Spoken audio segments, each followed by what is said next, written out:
पुराने नियम में परमेश्वर ने यहोशू से प्रतिज्ञा की। यहोशू से कहा, जैसे मैं मूसा के साथ रहा तेरे साथ रहूंगा, है ना?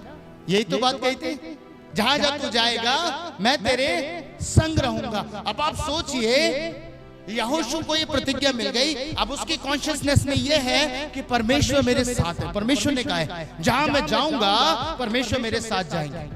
अब वो जिस नगर में जिस जगह पे पांव रखता होगा उस जगह पे परमेश्वर का पांव पड़ता होगा।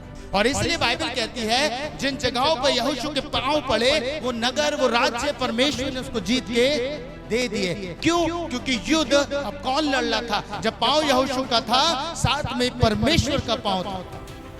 हालेलुया। और इसलिए परमेश्वर उसके युद्धों को लड़ रहा है। बाइबल कहती है इसलिए उसने लोगों को ले जाके कनान तक पहुंचा दिया। मूसा ने उस कार्य को आरंभ किया, मिस्र की गुलामी से लोगों को निकाला, क्योंकि मूसा के साथ कौन था? अरे बोलिए, परमेश्वर था। कहां पे था? साथ में था। हालेलुया। कहां पे था? साथ में था। अब जब परमेश्वर उसके साथ में था उसने मिस्र की गुलामी से लोगों को कनान में पहुंचा दिया, सिर्फ परमेश्वर के साथ के कारण से। ये पुराने नियम की बात है।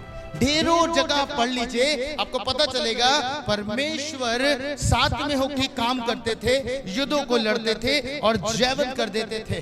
पर आपके लिए अद्भुत क्या है? वही परमेश्वर जो पुराने नियम में साथ में होकर काम करता था, नए नियम में उसने अपना निवास आपके भीतर बना लिया है। Hallelujah, hallelujah.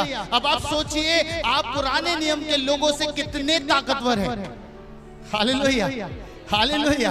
अब पुराने नियम के लोगों से कितने ताकतवर है। वो खुदा जो बाहर से काम करता था अब अंदर से काम करता है। अब आप जहां जाते हैं आपके आगे आगे परमेश्वर चलते हैं। मैं आपको कुछ समझाने की कोशिश कर रहा हूं। अगर ये आपके अंदर बैठ गया, मैं आपको कहना चाहता हूं आप पाप की ओर दृष्टि नहीं लगाएंगे। पुराने नियम में इतना अद्भुत है कि वो बस ये जानते थे हमारे साथ है, और परमेश्वर ने ऐसा काम किया, एक व्यक्ति को जिसने ये समझ लिया परमेश्वर मेरे साथ है, उसे मिस्र का प्रधानमंत्री बना दिया।